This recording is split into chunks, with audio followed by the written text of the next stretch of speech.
નમસ્કાર મિત્રો, ડિજિટલ માહિતી યુટ્યુબ ચેનલમાં તમારું સ્વાગત છે. મિત્રો, આજે આપણે જાણીશું કે પાન કાર્ડ ઓનલાઈન પીડીએફ ઘરે બેઠા કેવી રીતે ડાઉનલોડ કરવું. મિત્રો, જો તમારી પાન કાર્ડ ખોવાઈ ગયું હોય અથવા ઓનલાઈન પીડીએફ જોતી હોય તો આ વિડીયો અંત સુધી જોવો, જેથી તમને ખ્યાલ આવે કે ઓનલાઈન પીડીએફ કેવી રીતે મેળવવી. તો ચાલો આપણે શરૂ કરીએ. કરવા માટે સૌથી પહેલાં તમારા મોબાઈલ અથવા કોમ્પ્યુટરમાં કોઈ પણ એક બ્રાઉઝર ખોલો. તેની અંદર સર્ચ કરો NSDL. મિત્રો, જેવું તમે NSDL સર્ચ કરશો એટલે પહેલી વેબસાઇટ આવશે, તેના પર ક્લિક કરો. ત્યારબાદ અહીંયા ઓપ્શન તમને જોવા મળશે home, reprinter of PAN card, download e PAN. તેના પર ક્લિક કરો. ડાઉનલોડ ઈ પેન પર જેવું તેના પર ક્લિક કરશો તો અહીંયા તમને પાન નંબર અથવા જે અકનોલેજમેન્ટ નંબર હોય તે દાખલ કરવાનો રહેશે. તો હું મારું પાન કાર્ડ મને યાદ છે, તો હું અહીંયા પાન કાર્ડ નંબર નાખું છું.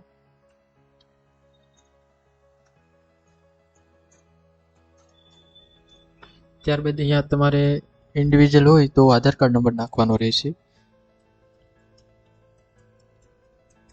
આધાર કાર્ડ નંબર નાખ્યા બાદ અહીંયા તમારે ડેટ ઓફ બર્થ નાખવાની રહેશે.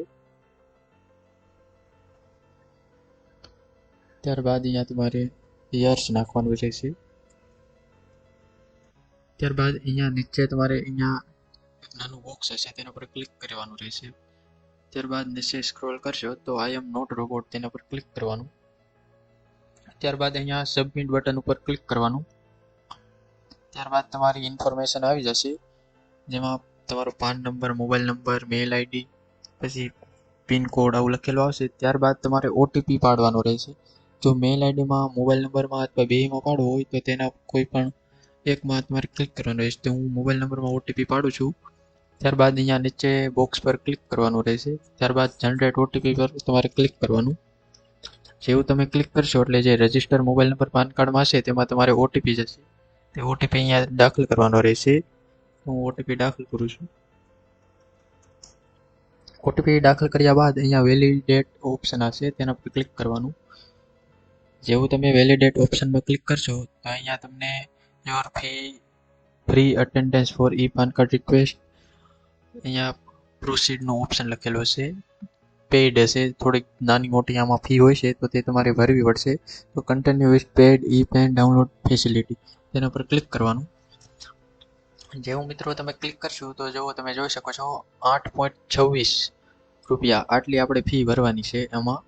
તો આપણે અહીંયા નીચે ગોળ હશે, એ ગોળ પર ક્લિક કરશો, ટિક કરવાનું રહેશે. ત્યારબાદ પ્રોસીડ ટુ ફી પેમેન્ટ તેના પર ક્લિક કરશો એટલે અહીંયા તમારે 8.26 રૂપિયા પે કરવાના રહેશે. તો હું પે કમ્પ્લીટ તેના પર ક્લિક કરવાનું. ત્યારબાદ મિત્રો HDFC બેંક સ્માર્ટ ગેટવે આવું આવશે, તે ખુલી જશે થોડીક વારમાં.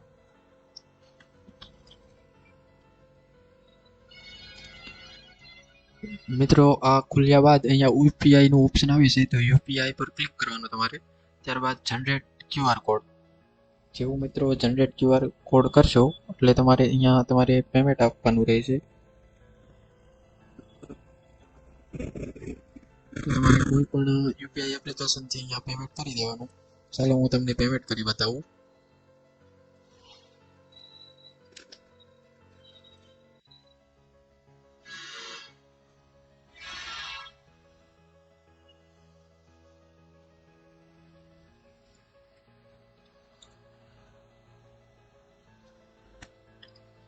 તો મિત્રો મેં પેમેન્ટ કરી દીધું છે. જેવું જ તમે પેમેન્ટ કરશો એટલે અહીંયા ફરીથી કન્ટિન્યુ લખેલું આવશે, તેના પર ક્લિક કરવાનું. પેમેન્ટ સક્સેસ થઈ જાય એટલે અહીંયા ટ્રાન્ઝેક્શન સ્ટેટસમાં સક્સેસ લખેલું આવશે.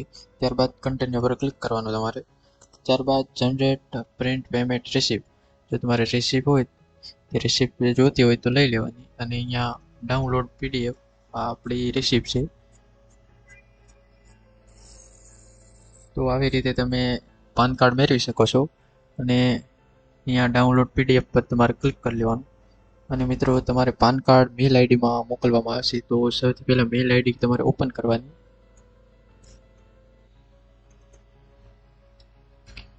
જેવું તમે મેલ આઈડી ઓપન કરશો તમારા મોબાઈલમાં તો તમને અહીંયા જોવા મળશે કે મારા મોબાઈલ નંબરમાં મેલ આઈડીમાં જો પાન કાર્ડ આવી ગયું છે, તો તેના પર ક્લિક કરી અહીંયા તમારે પાન કાર્ડ આ પાન કાર્ડ છે, તો આ પાન કાર્ડ હવે આપણે આ પહોંચશે ફીની.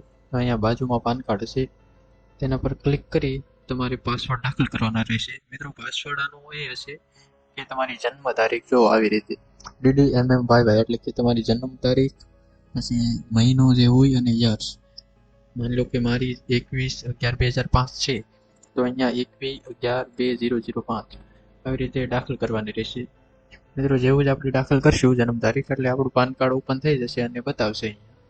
તો આવી રીતે તમે તમારું પાન કાર્ડ ઘરે બેઠા ઓનલાઈન PDF બનાવી શકો છો, અને કોઈ પણ શોપને વાળાની જઈને પણ કહી શકો છો કે આ પાન કાર્ડને પ્રિન્ટ કરવાનું છે. તો આ બધે જ મિત્રો માન્ય રહેશે. તો મિત્રો આવી રીતે તમે પાન કાર્ડ ડાઉનલોડ કરી શકો છો, જે ખૂબ જ સરળ છે. મિત્રો એક મહત્વની માહિતી આપી દઉં કે OTP માટે રજિસ્ટ્રેશન મોબાઈલ નંબર જરૂર છે. ફક્ત ઓફિશિયલ વેબસાઇટનો જ ઉપયોગ કરવો. અજાણી ઈમેલ અથવા લિંક પર પાન કાર્ડ ડાઉનલોડ ન કરો, કારણ કે તે ફિશિંગનો ખતરો રહેશે. જો આ વિડીયો ઉપયોગી લાગ્યો હોય તો લાઇક કરો, મિત્રો સાથે શેર કરો અને ડિજિટલ માહિતી ચેનલને સબસ્ક્રાઇબ કરવાનું ભૂલશો નહીં. આવી સરકારી અને ઓનલાઈન સર્વિસ માહિતી માટે જોડાયેલા રહો. થેન્ક યુ, ધન્યવાદ.